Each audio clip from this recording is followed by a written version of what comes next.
Hey,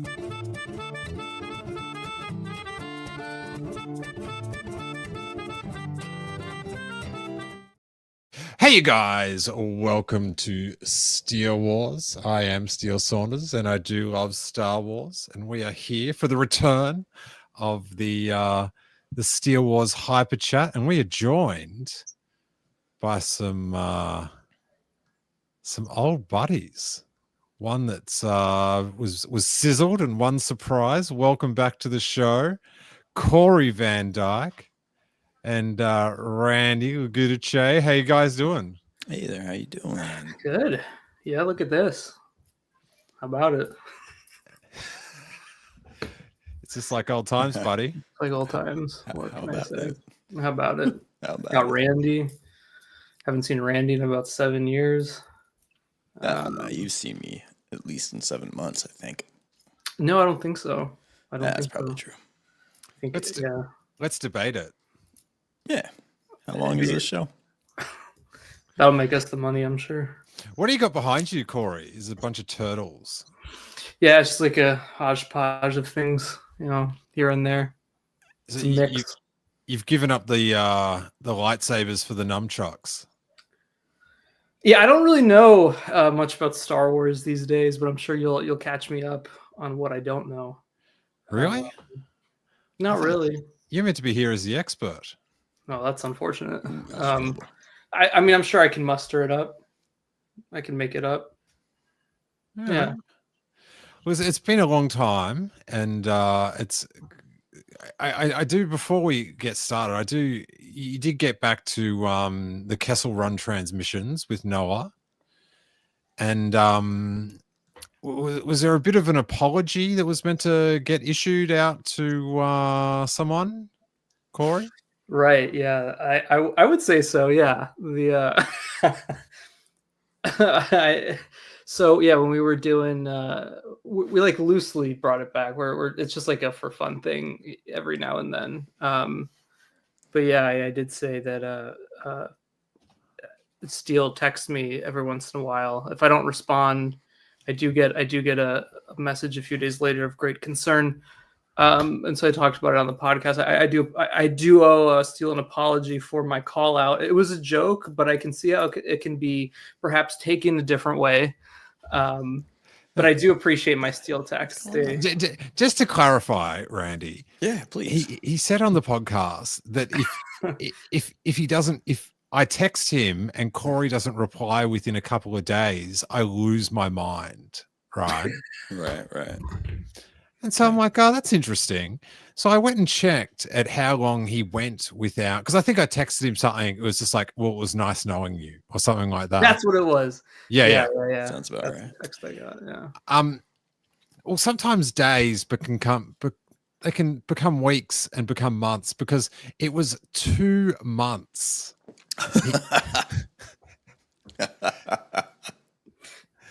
And so I'm watching it all joyful. Oh, Noah and Corey, this is such a a blast from the past. Good to see the old mates getting back together again.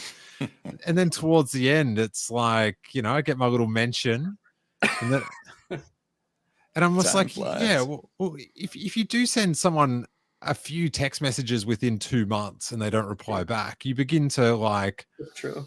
Yeah. I either worry about them or worry about your relationship with them, Corey. Yeah. So That's fair.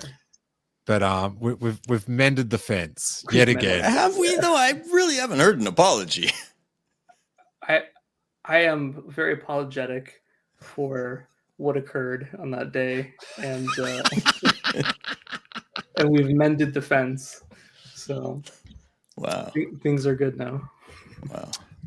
All right. Well, we've got in the chat. We've got Catherine Dean, Andor fan, checking in. Hey, Catherine. I'm not sure what time it is. I don't know if she's meant to be working at the moment with what the time is in Australia. Utility Eulogy says Corey was admiring his Crocs during that period. That's a long time to admire Crocs. It's a big callback. That's crazy. Yeah. Well, the weird thing is now, Corey, like I'm in LA. Yeah. And like since that whole Croc debacle went on many years ago, Crocs are now back in vogue. Like you're now like in fashion. I see that. Yeah, no, everywhere I go, I see them with people with Crocs on. And I do feel vindicated in a way, but I'm not here for the glory, so that's all right. It's probably for the best. Probably for the best. So we're going to catch up on a bit of Star Wars. Talk a bit of Andor hype, Star Wars Celebration, Mando movie. The ever-employed Kathleen Kennedy, which is quite a topic, who recently did an interview. And Rick McCallum back in the news. Good old Rick. Love Rick. Love that. Rick. Yeah.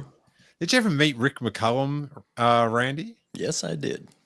What was the man like? It was always on my my wish list to see him at a convention bar and just and just rick it up with the guy. Yeah, that's like whatever you kind of, I assume you imagine Rick would be like. He is like, he's loud, a lot of swear words. It's like you're finding him in the middle of Vegas every single time you talk to him, and he's like in the stream of consciousness, just like, fuck yeah, like he has that vibe. He reminds me of someone I would run into in Vegas and I hit it off with for like 2 minutes and then never see them again. I like a man that brings his own Vegas vibe with him. He definitely has his own Vegas vibe. You've seen that. The unbuttoned neckline. I don't think I ever saw him in real life, which is real. I only saw him in Colorado in like 98. Have you ever seen a Rick McCallum, Corey? Oh no, I just the banger clip that you had of him when we used to do the show all the time, and Rick McCallum was always there. Yeah. Wait, this is I think I've still got it. This is a great McCallum. A little bit of McCallum. Do you think you've got problems? Take a look.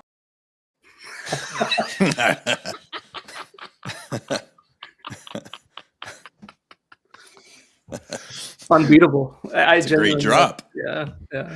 But he was back in the news talking about the Star Wars underworld, and he's going on about he's great.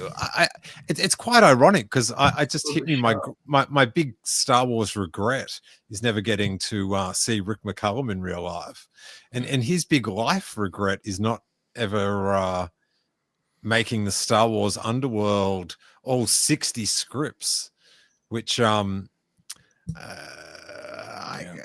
sort of it sounds interesting, but it sounds like a giant bullet dodge. Have you heard of what like the crux of the story is, Randy? Yeah, we went over it on the podcast, and I don't know. I mean, I don't remember what the crux of it was. I was just like, yeah, bring some more of that back. It was I don't know. I feel like this he was writing it during a bad time. Like he's since met a new wife and he's like chilled out, but it was a bit incelly. Oh, it was the Palpatine thing, right? Yeah, that like some smuggler lady broke Palpatine's heart, and that's what turned him evil. Which, to me, is that you're sort of killing all of Star Wars with that. Yeah, like I don't like the idea of necessarily knowing like where Palpatine came from, what made him evil. I just accept the fact that he is evil. But that being said, that's probably just the central story of it. But all the things that could have happened around it under a Lucas team would have been really cool for 60 episodes, the budget they were talking about. Yeah, but it was never going to get made for that. That's the whole thing. I mean, even if it got made for half of that. He's ahead of his time. They could have done it now. But like I just like crazy McCallum and incel George versus Gilroy in the same era. Right. Gilroy all the way. I just let them have their fun, man. You reckon? I mean, it's not going to happen, so I can say that. Yeah, let them have their fun. I It would. turns out they didn't. Yeah, What'd you say? It turns out they didn't have their fun. They sure didn't. they should And do that. the it would be interesting if they just sold the scripts though. That'd be cool. I wouldn't read them, but I'd watch a YouTube video summarizing them. Sure. Yeah, that'd be Right. cool. Or I at least didn't know about this. I'd read 7 tweets about it anyway. Yeah, Maybe 8. Maybe just like the very the hot takes of just a few of the moments. I love a hot take. Hot take. Hot as. But yeah, it's very interesting. Hey, did you guys ever watch that that Star Wars Icons thing with Marcia Lucas? Can't say I did. No. Oh, you have to watch it. It's like it's like 6 episodes or something. I think it's like an ongoing, like it's an Icons is like a series. Mm-hmm. And you know, so there's I think like Marvel Icons or whatever, but they did this one on Star Wars, and they interviewed Marcia Lucas, and it just becomes very apparent that, well, the story that she pitches and that the show pitches is that, like, if she was around for the prequels, it would have gone a lot smoother. And it makes a pretty solid case. And Anthony Daniels gets interviewed in it, and he is saucy. He is Zesty. just not giving like a care. He's just like, I think he's you know, gone to the bar with his cash after one of his little secret autograph signings, and Right. he was very much in the good mood, but in a bad mood, but in a, like a very he's very open Fair. with his Okay. opinion, and Really? yeah, What's it's his hit? I'm curious about what his take would be. oh, he's not short of opinions, Okay. and they're not often positive. Yeah. What is this on Disney Plus? About anyone in particular? About the whole thing, and just about Star Wars in general. What did you say, Corey? Is it on Disney Plus? Yeah. That is the last place you'll find this. Got it. Okay. Okay. All Yeah, right. it's It's called what? Star Wars Icons? yeah, I think it's Hollywood Icons Star Wars. Okay, I'm writing that down because now I'm intrigued. Wait there, I'll see if I can find a Did this just come out? Is this like a new thing? No, this has to be old, right?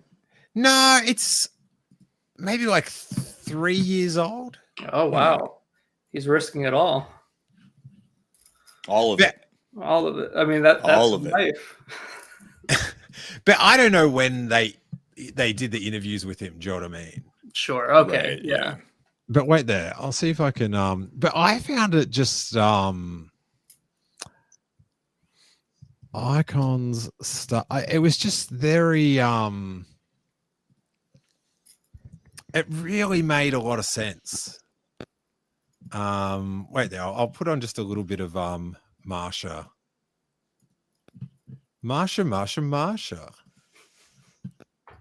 Do you know what that's a reference to, Corey? Yeah. It's the Addams Family, right? Looking to scale customer service? He's joking. I should have logged in because now we've got ads. Yeah. Unearthed.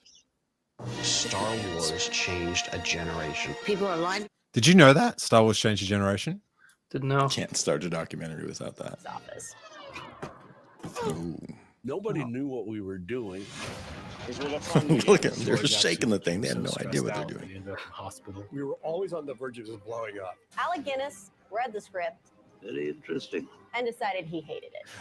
If you want to I think I have seen this before. if you want to become an incel, watching this lady if you want to become an incel. Try to be funny for the whole show is you're well on your way. Yeah, I'm getting kind of like a VH1 vibe to this. Didn't understand what we were making. Like, just riff on You've it. got a week. This film has to get finished in a week. It doesn't sound too hard. And then we were 3 days behind, and then 4 days behind, 5 days behind, 6 days behind. That's the first and only. I can't remember who that guy is, but he's one hell of a counter. He is one hell of a count. Yeah, Chapman. How many days I did he love get it up when they to? splice in the Tearing movie the George shots or the Lucas. behind the scenes shots. Like, it was 5 days and this guy In that tripped version of 6 Darth days. Vader is not Luke Skywalker. Everything's falling apart back there. I think originally he's like an elf character. Do or do not. I mean, he made a lightsaber sound by waving a microphone in front of a speaker that was playing back a hum. I said, what if Darth Vader kills Obi-Wan Kenobi? George said, I like that idea. And so I sort of pride myself on killing Obi-Wan Kenobi. Lisa called Jar Jar Binks. They thought Jar Jar Binks was going to be this smash success character. I may have gone too far in a few places. I remember going to see the first prequel, and we're about halfway through the movie. Courts take even longer to decide things than the Senate. I do like how they've got an effect on this screen, like it's Right, like they're watching in the 60s. it's like the first digitally projected film, and it's like got all this like super Got debris and shit on it. What the hell is this movie about? What are we doing here? I thought this was a movie 10-year-old boys are going to love. But I didn't think the rest of the world was going to love it. At that time, he was expecting it to be a modest success. When they escaped from Mos Eisley and went into hyperspace, the whole audience stood up cheering. Star Wars. I didn't really have an expectation of winning. So All right. Well, I thought it'd be more Marcia Lucas talking, but Right. it's like you are right in it's that edited, like you expect Doug Benson to turn up and start saying wacky things at some point, but Right, yeah. but the Marcia Lucas bits, they're very fascinating, and it like when like I don't know, it clicked with me in that like when the prequels were happening, it was just like, what happened? Like, why is it like there's bits of that are super good, but like there was something just intrinsically different about it, and it definitely makes a case that it's her. She's the thing that was missing, because she does take credit for a lot of like banging decisions, like originally like Obi-Wan was going to be just on Yavin going use the Force, Mm-hmm. and then it was her that's like, hey, how about we kill him? Right. And then he's like a ghost saying the same thing. Yeah, that's fair. I mean, those things end up leading into ideas that make it far more interesting. But I don't think she necessarily like paved the road for that. Well, she did, I guess. Billy Davis says, oh, thanks for the recommendation. I was considering Insultum, but had no idea where to start. Boy, I've got some Billy. I've got some Twitter accounts for you. And all of Twitter while Got we're a at platform for you, actually. Yeah. But it is quite interesting. But that editing, actually having the trailer back on with that editing, that like, and that lady, oh my God.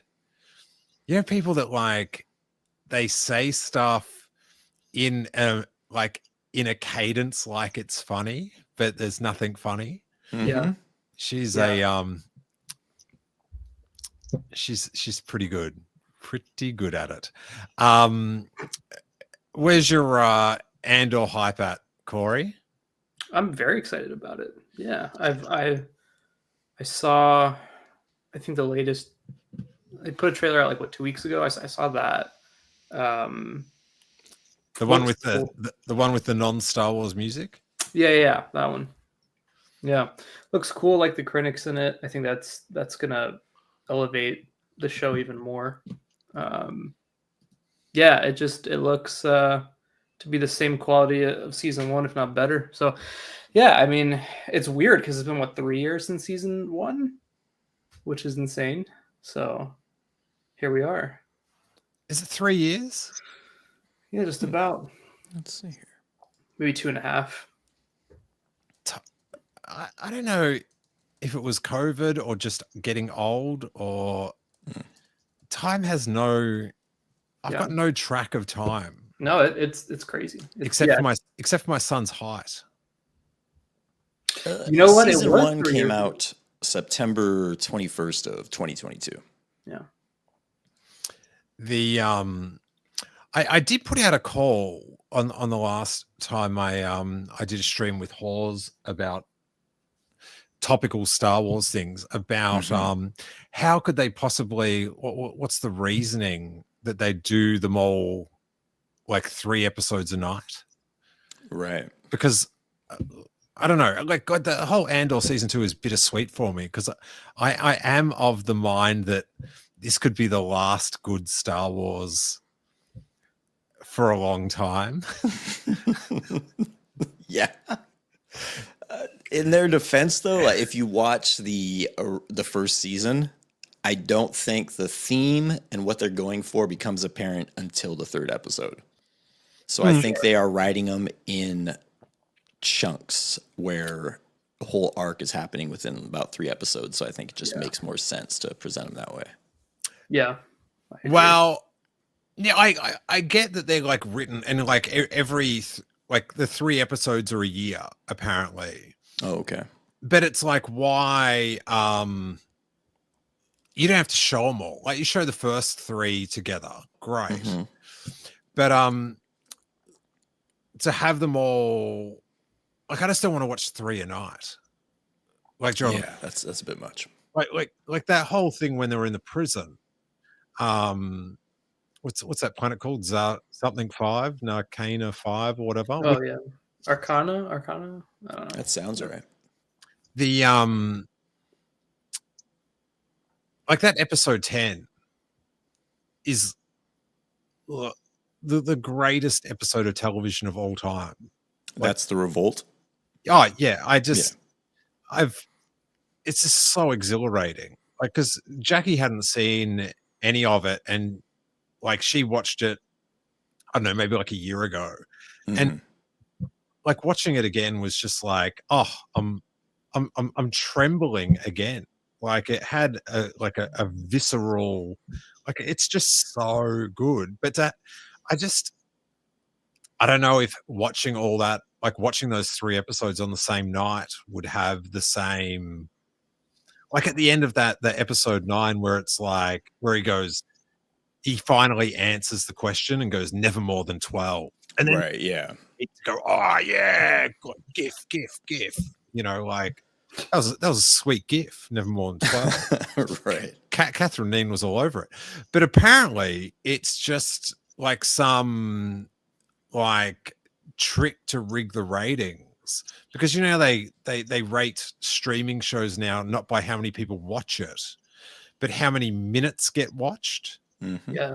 So if you put out 100 and like, or whatever, 90 minutes a week instead of 30 minutes, well, that's 3 times as much. So you're going to be like artificially like higher up the ratings, which is just like, yeah, I don't know. That is just corporate kookness. It is pretty brutal. It's all about engagement now. Yeah, that feels like something they would do. I feel like they have done that in the past. Who is this they? The Disney overlords. Overlords. Yeah. Yes. Yeah. That's right. The overlords. I actually do agree with this. I do think that the common criticism of Andor season 1, that at least that I saw a lot, was that, I think to what Randy was saying earlier, the 3rd episode is really where like the big event of an arc happened. And I think it's possible too that like to keep viewer engagement, to have the whole thing in one sitting, especially if it's, sectioned off by years, I think it kind of makes sense to want to put them all out. I think Tony Gilroy said the one bit of Star Wars news I did read recently was that Tony Gilroy said that. Wait. Oh no! Oh, I'm just getting ready for this scoop. The one bit. Wait. Oh my gosh. Okay. No. The drops though. No. None of that. He said something about What's up, Turbo? that they wanted it to be like mini movies every week for this season. So I don't know. He said it's 4 Star Wars movies to watch. Yeah, but he doesn't want it. You don't think so? I don't know. He kind of seems like he did. No, he said in an interview, he goes, "Oh yeah, we found out afterwards. It's a Disney decision. I don't know what's going on." Oh, really? It's You would bad. think that if like the It's director bad had for the a vision, podcasters. if you, oh yeah, it's definitely bad for podcasters, reactors, whatever you want to call it. But you would think if the director had a vision, he would want to see the beginning of the end of the vision saw in one sitting. The way I think most directors envision creating something and having people take it in, like in its whole, not like, oh well, then I got to keep in mind that a week later they're going to watch the next part. Yeah, but it's a show, not a movie. What about this? Right? This isn't going to like. They're not going to go for this either. What's his name? Iger. Yeah. That dill. McCallum. I wonder what he's doing right now. But drinking. He's eating caviar off my hopes and dreams. Absolutely. What about 3 episodes a night, once a month? No, I don't think. How does that think really so. change? I think that would defeat the purpose. Okay. Of the viewership. How about this? All right. This might blow people's minds, right? Okay. How about you show 1 episode a week at a set time? Right. Like So you're saying like if there's 12 episodes, this would go on over the course of 12 weeks. Yeah, and then people would put on their TVs, Right. and watch it. Right. Yeah. And then at the end of the episode, they'd go do other stuff. Like at a set time, you're saying? Yeah. It's very And only at that set time, No, they can come back and watch it at any other time. assuming they have a DVR. No. It's like I got to tell you about this Disney Plus thing, Randy. It is amazing. You can just press play whenever you want, and bang. Yeah, you're talking about DVDs. They actually mail you the DVD. Yeah. I heard about that new thing. That new thing, yeah. Yeah. Disney Plus. That's plus. I like that. Free shipping, straight to your door DVD. I think it is crazy though to put all those episodes in one night. I'm not even gonna be able to see half the episodes because I'm going to be away for half of them. So I'm going to be able. The first one comes out on the 15th. I think the 15th. I think the 22nd. 22nd. Oh yeah, definitely not gonna be able to see the first one. Not gonna be able to see the second one. So I'm gonna have to watch like 6 episodes just to catch up. All in one night, though. Oh yeah. Yeah. Who else can find this time? Did you guys do the on the Sith list? Did you do reactions for that with Araj? Oh yeah, definitely. How did you like doing that? For Andor? Yeah. Yeah, that's probably aside from that and maybe one other show, that was my favorite experience doing. Okay. Like it's just written. The show is written tremendously well. That was such a pleasure to watch that show. I watched it again a couple weeks ago. Just I wanted to get caught up again and remember it being really, really good. Had Joy sit down and watch it with me. I was like, this is the one thing I can definitely put my stamp of approval on. This is a great show, whether you enjoy Star Wars or not. Oh no, I just mean for like reacting. Like The Mandalorian was good for reacting because it was like, oh, it's this guy and then this and dinosaur but like yeah, I just don't know if I want to Raj talking during an episode while I'm watching it the first time. Well, that might be a totally different issue, but in the case of Andor, yeah, I was always excited for the episode to come out, so I was excited to bullshit with my friends while we were watching it. There's sometimes shows will come out like Acolyte, for example, where I wish anything else was happening that night other than the show coming out. Because I don't want to talk about it. Like, I do not want to talk about this show. It's so bad. But Andor, I was very excited. I wanted to know what happened next. You were very saucy about that one. It's such a bad show. It's such a bad show. I enjoyed it. I'm glad you enjoyed it. I watched your reactions for that. I didn't get that vibe from you at all. Yeah, Raj is a very good editor. Very good. He's a very good editor. I thought it's like I thought that like the bits of it like were good, but I thought the editing of it and the pseudo mystery, but like the actual like the characters that I really liked, but the whole flashback and I like Ahsoka had the same problem of like, oh, we're keeping this one thing secret. Right. And by the time we reveal it, you've kind of worked it out anyway, and it's not even that exciting. And like, yeah. I don't know, I felt like I enjoyed Ahsoka. I mean, I can see how you would say they're similar in like. I don't mean they're similar, but I just mean like the let's just keep something secret for the sake. Like it's sort of like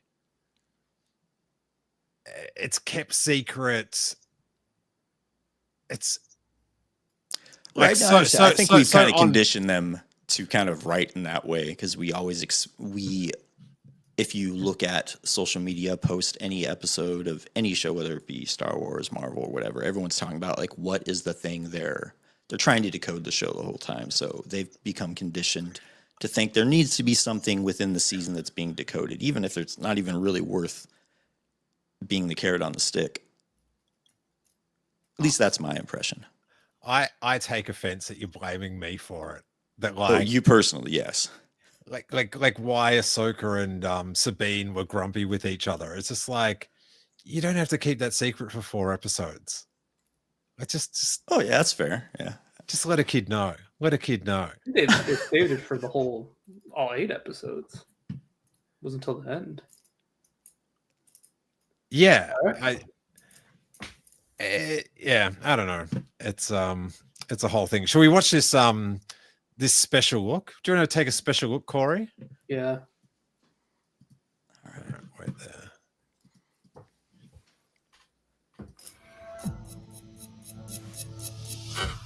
Emergency broadcast. If you can hear me. We are not who we were when we started. Oh, Imperial ships are already landing. We need to speak out. We need to stand up. Is there no one who can help us? We need a pilot. A soldier. Everything I did for the rebellion. Revolutionary movements are spontaneously happening all over the galaxy. How those come together is the stuff of our story.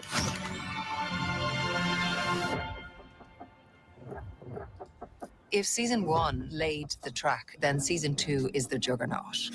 I'm sorry. I thought that was Mon Mothma talking. And I'm just like, why is she talking? Why is she talking about seasons? I got so this show jumped the shark, man. It's like, shouldn't you be talking about boffins or something? Like, what the hell are you doing? All right. She's out of character, guys. Just that's not real. Okay, right, I get it now. How Sorry. this works.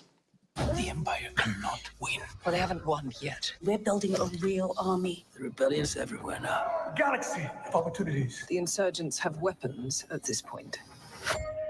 We're counting on it. These 12 episodes are going to take us over the next 4 years into Rogue One. The complexity of the show, the possibilities of the show. It has to be all in. Nobody's allowed in here. You're thinking like a thief. I'm thinking like a soldier. Think like a leader. The size and scale of this production is unparalleled. The sets and the costumes are breathtaking. Everyone does the homework. Everyone takes the time, and you can tell. Proceed. This is it. This is what you live for. It's human. It's incredibly truthful. And it just happens to be in a galaxy far, far away. It's the urgency of the situation. Oh, not palpable. Lock it down! If we do not stand together, we will be crushed. This is the end. Have no expectations.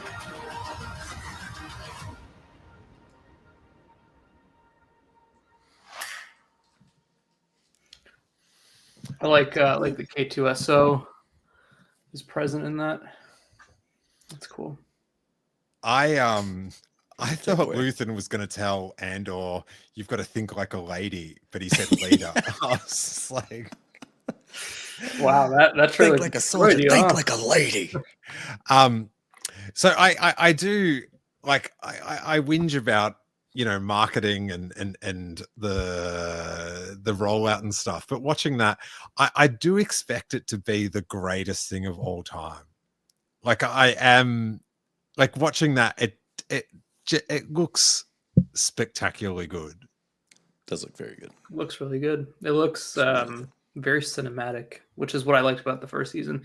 Which, because we saw the first 3 in theaters, I think you and I, Steel, which was fun, and it looked very cinematic. Like it looked like it was made to be in a theater. So I think that's what I'm most excited about, and that's what I loved about season 1. But yeah, really, I didn't think I wasn't too blown away by the first 3 episodes at the cinema, to be honest. I thought bit art housey for me, but I think watching them like that 3rd episode at home, it was that's when I clicked more. But when I first saw it at the cinema, it didn't really I didn't leave that pumped about it. But I remember. But watching the first 3 episodes again on the rewatch, like I definitely saw what I was missing. Like sort of, because I was sort of in the like the like the Mando pacing of, you know, you're on a planet and then it moves on and then you're on a different planet. Like it sort of didn't occur to me that like that that his planet would be a like he'd go back to it sort of thing. Mm-hmm. So with like, what's her name, Marva or Marla or Marva. Like it didn't really occur to me at the time that like in the final episode she'd be in it. Mm-hmm. And so like when you watch it and it's all character building for that, you know, the final episodes, like it makes a whole lot more sense. But I was sort of used to that that Favreau Filoni sort of show pacing. So I thought I was watching it. I was sort of like, why are we just on this old lady just looking sad all the time? But now all those sad looks really add up to something quite special. And then when I see her in holographic form, I'm bawling with tears at how good it is. But so, you know, this is a rarity, and Corey, you might want to write this down. But I do stand corrected on that. On what? I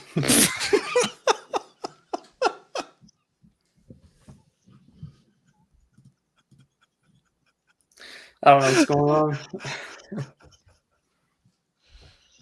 Time for a drop. You idiot. Couldn't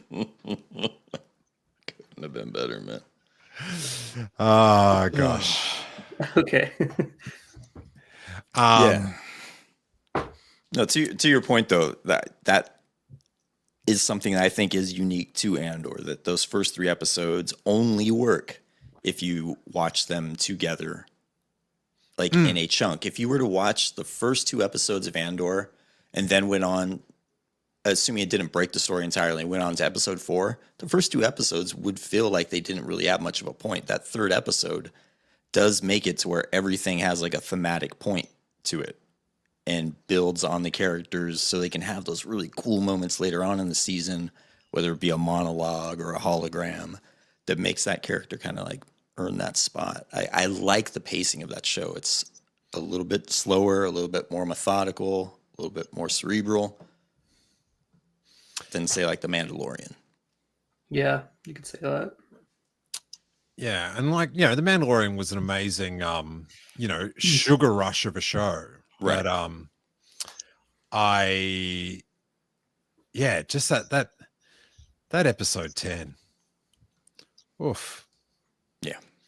It was yeah, but I don't know. I've got such mixed feelings about this final thing that they are doing it. Like I do expect it's going to be just incredible. So I'm sort of a bit, I don't know, a bit bitter that they're cramming it all in, and I'm also I don't know. It's just a bit like watching that trailer and all the quotes about it. It just seems a bit too real. The finality of it, you mean? No, just the themes and it. It seems. Oh, yeah, a bit. Bit too realistic for my liking. A lot of shows are feeling like that right now. I gotta say, there's a lot of parallels. Yeah, like Acolyte. A lot of parallels. A lot of parallels, man. Everywhere I go, I see it. What was your favorite thing about the Acolyte, Randy? What was something that you were like, oh, that was pretty good? Oh, the final credits. Oh, The hate is so palpable. What about that fight when when you found out who he was and he killed like that? Come on, you must thought that was cool. That was cool. I thought it was very interesting that the whole up until that episode nothing happened, and then the last 2 minutes were cool, and everyone's like, "Whoa, great episode!" Like, dude, that was a great 2 minutes, dude. Come on, do better. All right. Hame Dam is asking if that's Thrawn speaking. I thought it was Mendo speaking. I don't think that's. But I'd be very shocked at Gilroy. He said this Gilroy. I can't believe how I've turned around on this guy. I remember when he came in and fixed up Rogue One. I remember I was going through I was going through customs at LAX, and I was listening to him on a podcast, sort of going on about how he went in and fixed it all up and that, and just like, oh no, this guy sounds like such a dick, and he's just ended up being just such a hero. He was saying that, oh, we're not doing any, no one's going to be in it for fun. Like, we're not doing anything right for like, oh, because it'd be cool if this is like, nah, it's all has to be like characters have to be like building to the story to get in there. And man, I really I think the other end of Star Wars production could do with a bit of that, where it's just so built on like not so much on the story, but on like, oh look, it's Eddie Cartoon, he's here, and Susie Comic Book, she's here as well. Isn't it great? Yeah. And can on the Acolyte Blu-ray, on the back of it, there's an Acolyte There's Blu-ray. a Blu-ray. I'm sure there will be, but one day if there is, Oh, okay. You're seeing hypothetically. yeah, theoretically. I was going to say Randy's Christmas stuff. Like, woof! I know where I'm doing tomorrow. Could we get one of the blurb reviews on the back? Just say "do better" and quote Randy on it, because that I'd buy that. I think do better. All right. Well, Andor. I think the general consensus is we'll watch it. Yeah, just maybe not all on the same night. It's gonna be good. It's gonna be good. Yeah, I have no doubt. I'm very excited. Is it gonna be as good as the first season? I don't know. But I think it will. I have a feeling it will. Just because the way that Gilroy talks about it, He's like, Mhm. if you thought that season 1 was good, he's like, this is the one. So In the marketing reels? I think No, he's he- supposed to say that. he does it. Oh, that's what he says. Oh, well, if he said it, then Must be true.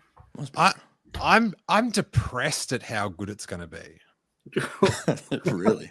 Yeah, That's I not just such like. a bad thing. I just yeah, I think it's going to just be just so good. Like, and then it's going to be season 4 of The Mandalorian at the cinema. Yeah, what happens after that? After we get this next season of Andor, what happens next? Mandalorian and Grogu, the film. Okay. Which I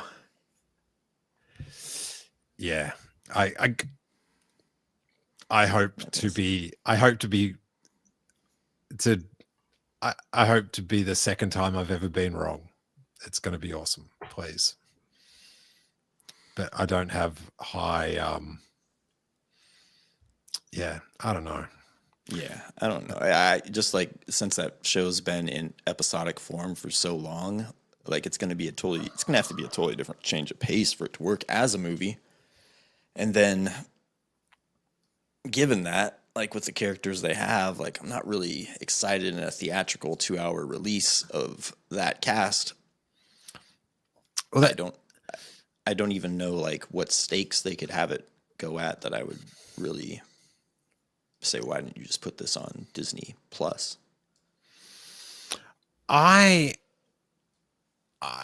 It's just hard to picture me in a cinema watching the hilarious antics of R5D4.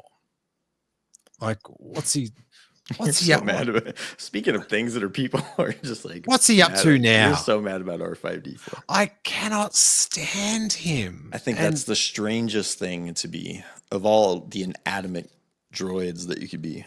No, it's like, No, I get it. it's a symbol.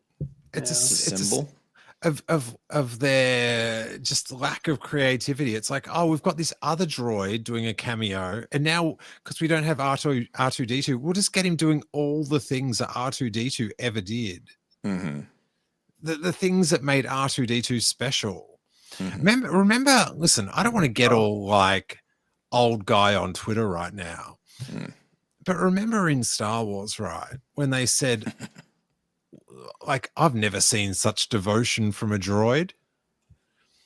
Well, look around, buddy, because they're all like that. Like, do you know what I mean? Like any guy with a buddy that's a droid. The guy, like the droid that was right next to that droid when you were buying him, is as devoted. Mm-hmm. Like I didn't mind it when it was like, oh, he's there with Pelimoto. Like I didn't mind that, of like, oh, that's sort of cute. But then going on the mission and then just being like the stand-in for R2D2 is just like through season 3, it just became a sport for me just to detest him more and more each episode. And I don't know. It's just, but anyway, and enough about R5D4, but just like the Mandalorian, it's like his character growth went backwards in season 3. Like whether or not they couldn't get Pedro Pascal to get on set or whatever, but it was sort of like he had each season he had these big moments of taking off his helmet, and that was like these real character growth, and it just seemed to all be like thrown away in season 3, and it was, I don't know, I just don't have very high hopes, but you know, maybe the spectacle and like, I know I know the footage that Corey posted on Twitter was pretty good. What's that? Corey did some scooping on Twitter from D23. Oh, you're still in the scoops business? No, what happened was I went to D23 with some friends, and we went to the big panel or whatever. And usually at these panels, you're not supposed to record stuff, and they make announcements, they tell you not to do it. But every trailer they were showing, everyone around me was recording it. So I was like, I guess that's fine. So I recorded everything and I posted it on Twitter. What did you record it with? My iPhone. Okay. And I did the Daredevil trailer, the Mando trailer, and all of it. And it was the source, I guess, on Twitter for D23 was Should you my be saying account. that? I should no. At this point, it's actually foolish that I am, but okay. Okay, that's what it is. It went viral, and okay. I was still in the panel. How much revenue did you make off it? Why don't you tell us that? I deleted them within the hour. Meanwhile, I'm at home on Corey's Twitter account like this. When the lights begin to dim.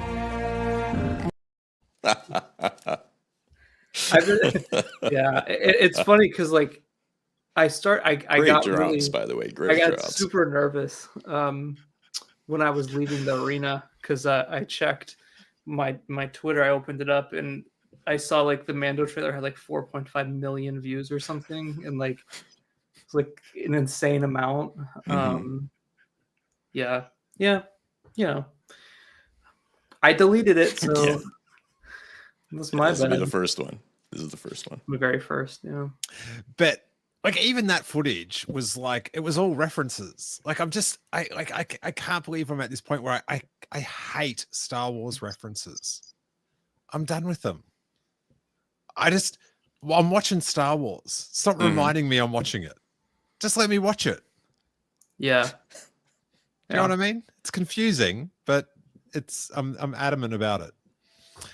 I think that's old Star Wars fan brain right there. Is it? Yeah, I think so, man. Because I think at a certain point, we've made all the jokes and we've kind of went down that, and then for newer fans, oh my gosh, they're still excited about jokes. They're I've heard that joke so many times.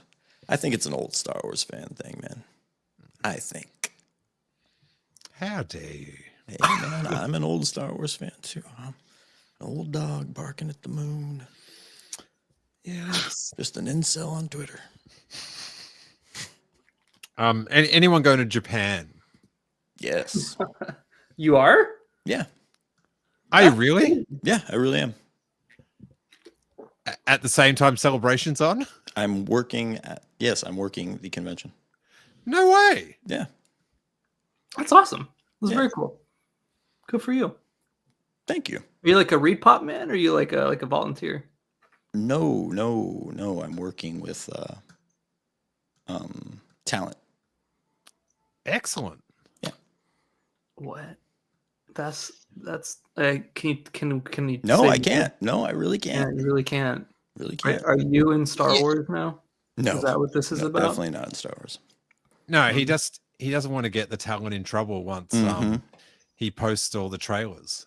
Yeah, when I take my iPhone and record everything. Well, that's cool, man. Dom's gonna be there. I just talked to him the other day. He'll be at Celebration. And sweet. Sal's going. Yes, Sal's going too. Oh my god. Okay, so I guess me and Steele are the only ones not going to.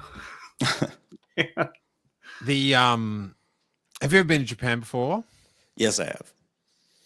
Oh, I was asking that thinking that you weren't going, and I wasn't emotionally ready to be jealous. And so I'm a little bit yeah. That's how I'm gonna go for. I'm going for the convention that I'm staying about another 2 weeks. Oh. Yeah. You buried the lead earlier when you were like, I'm not going to be able to see Andor for a little bit, and now I see why. Because I'm not going to be here. That's pretty cool. I would say that's a good reason. Yeah, it's going to be fun. It's going to be a good time. There's a lot of cool stuff. That was my whole thing with Celebration is when I thought about it, I was like, if I'm going to Japan specifically, I want to do the touristy stuff and look at anything I can. But I didn't also want to do a Celebration because I felt like if I'm going to spend the money, I'd rather not do it for Celebration. Well, yeah, that's why I'm going for as long as I am. Right. So I think that makes sense. Yeah, And I was like, I'll go there, ideal. do the celebration, and then go. That's perfect. Go do Japan things. That's fun. Yeah, I'm still trying to work out my reason for coming to terms with not going, Corey, but I like yours as well. Thank you. Thank you. We can deal with it together. But they are doing they have announced they're doing some streaming, but I don't feel like, Corey, am I right? Last time they didn't stream the panels. Me and Hawes were debating this the other day. They did. They just didn't stream the Ahsoka or the like the big one that starts it off, but they did everything else.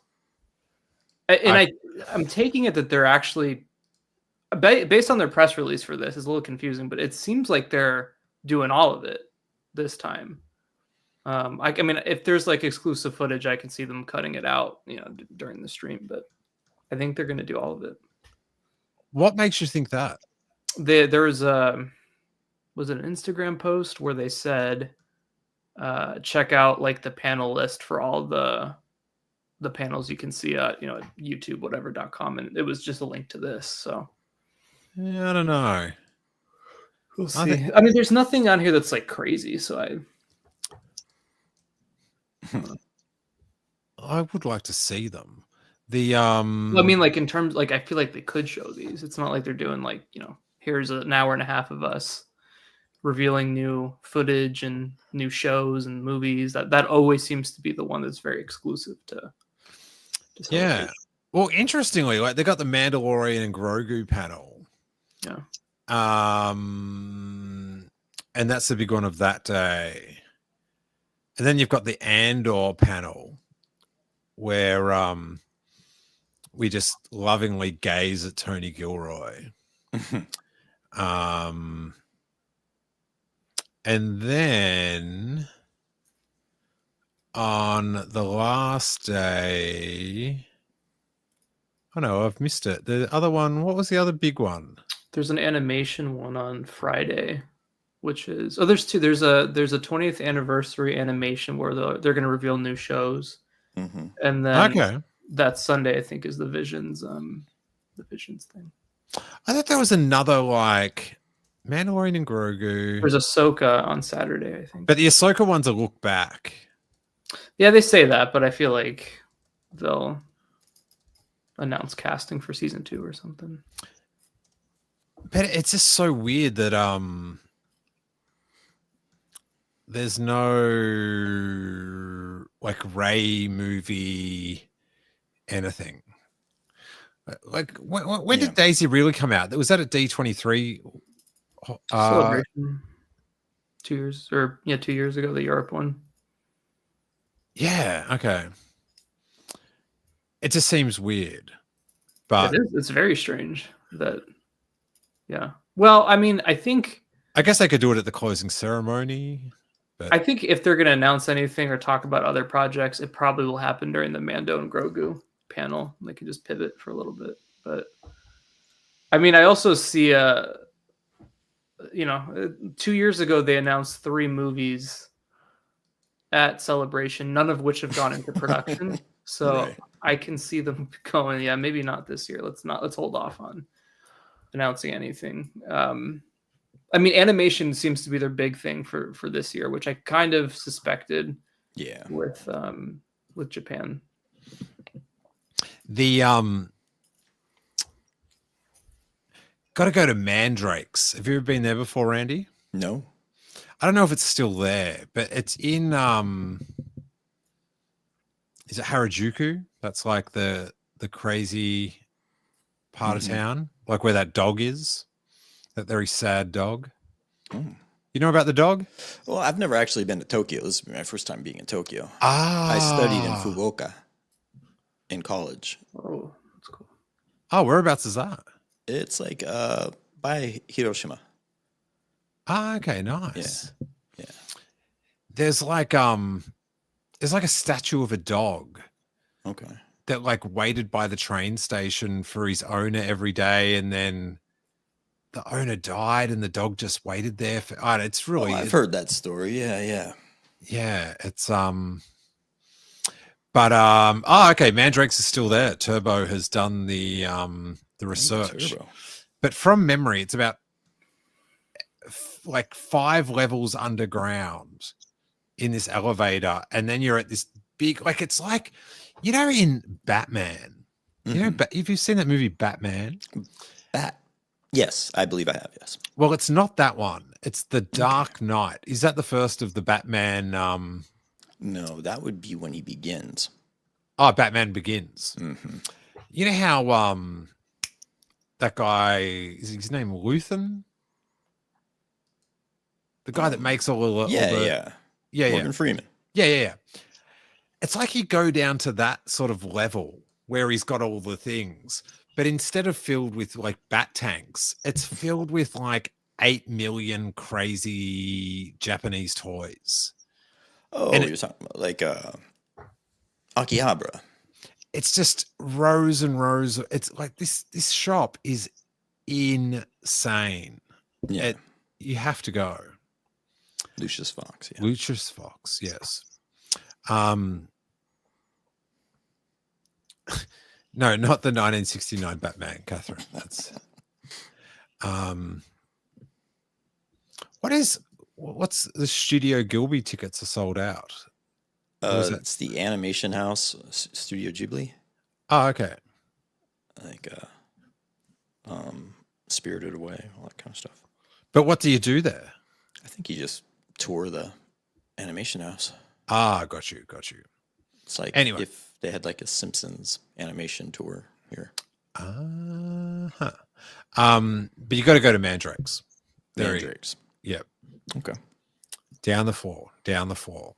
All right. Well, I think Kathleen Kennedy still hired. As a before we go, let's decide whether she should stay hired or not. Corey, hired or fired? I shouldn't say. Well, I think you just answered it. Did I? I feel like I didn't. I did. I will say, I feel like a lot of the things that she gets blamed for, like I think the whole the sequel trilogy, that's on Iger. And I feel like she like killed the first two. Like you can't bring out like films that good every 2 years for like 3 times. And I feel like, you know, and then like when she announced all those shows and then like half of them have just like, we've never heard of them again.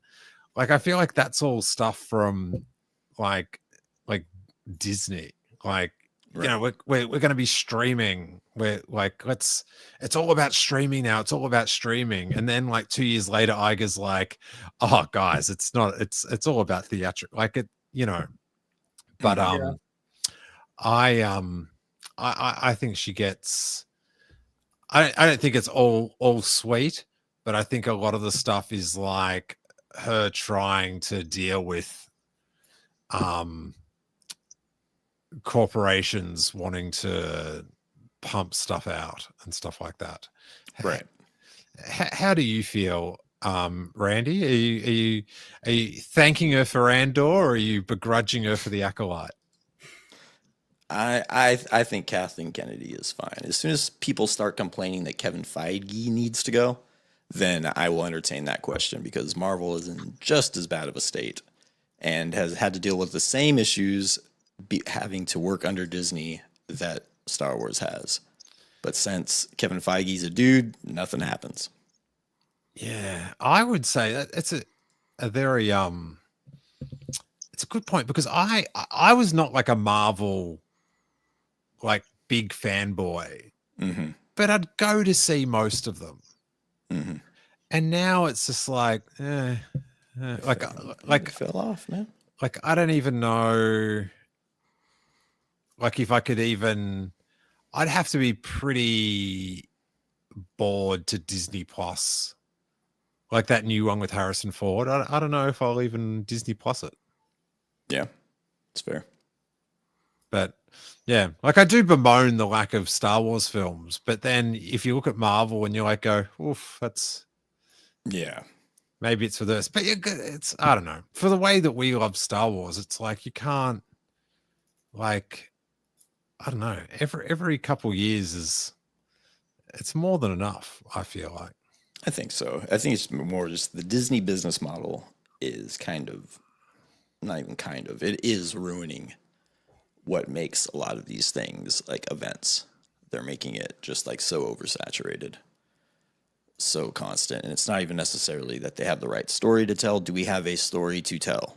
And they're just releasing things and getting something out there that fits some demographic. Can we fit some kind of niche inside of our demographic to have something we can market towards? And that's really not why I think most of the people who really enjoy Star Wars ever really got into it. Like, oh, it speaks to me. It speaks to my demographic. And I think that's just a very Disney thing. It's not a very Marvel or Star Wars thing. It's a Disney thing. Whoa. Corey, he's just taken aback by your insight. You've Acolyte's changed you. I'm just saying, man. Welcome to late stage capitalism, buddy. Do you think you've got problems? Take a look. Yeah, you're not wrong though. It's a very strange. But yeah, I always just like the first 3 films were just so good. And then, but you can only keep up, like, do you know what I mean? That pace for so long before it all catches up. Like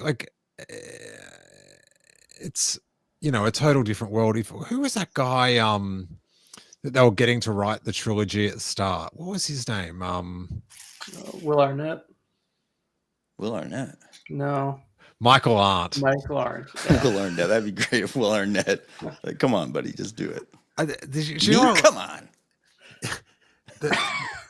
The thing that I'm very worried about was that Corey getting it that wrong, like, it actually triggered me remembering his name. Yeah, right. That did happen. Like, I'm so in sync with Corey's, like I know what old man Corey was thinking. He just needs a little nudge. Exactly. Exactly. Because, you know, he was writing it at the start, and then he just like, I can't write it this quick. I'm out. Right. I just wonder. I always wonder. But yeah, I feel like she takes the brunt of what she was sort of forced into. Mm-hmm. However, she could make the company a bit more open, a bit more transparent. But that's just me. None of the movies in production. Damn. Oh, it speaks for itself, I feel.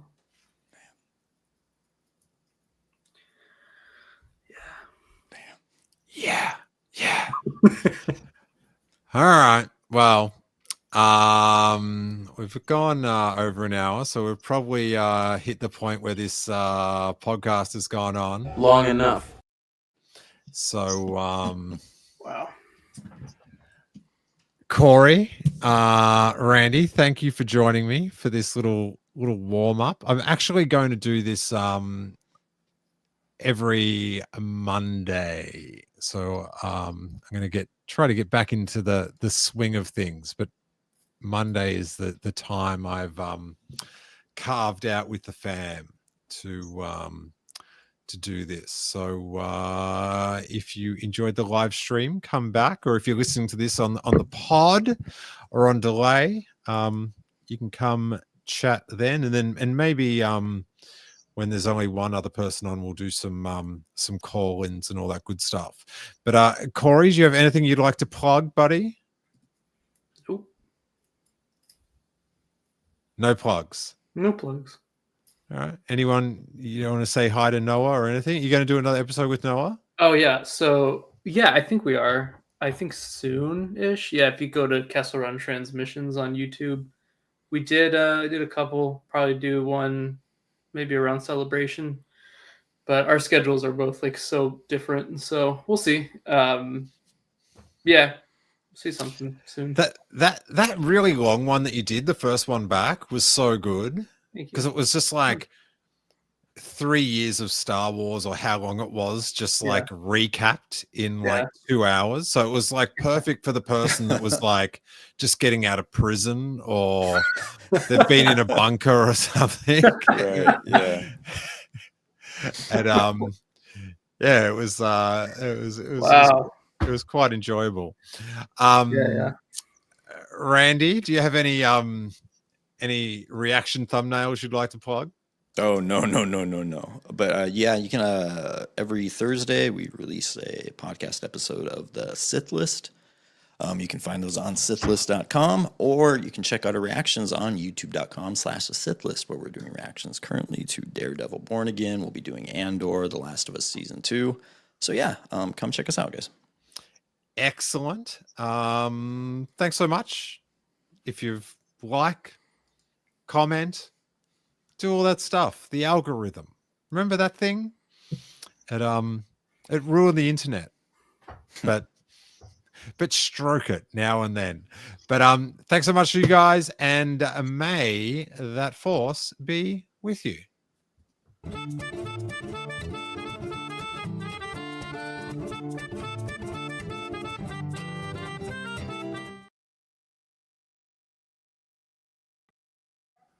Corey, I didn't think your apology was good enough, mate. I'll do better.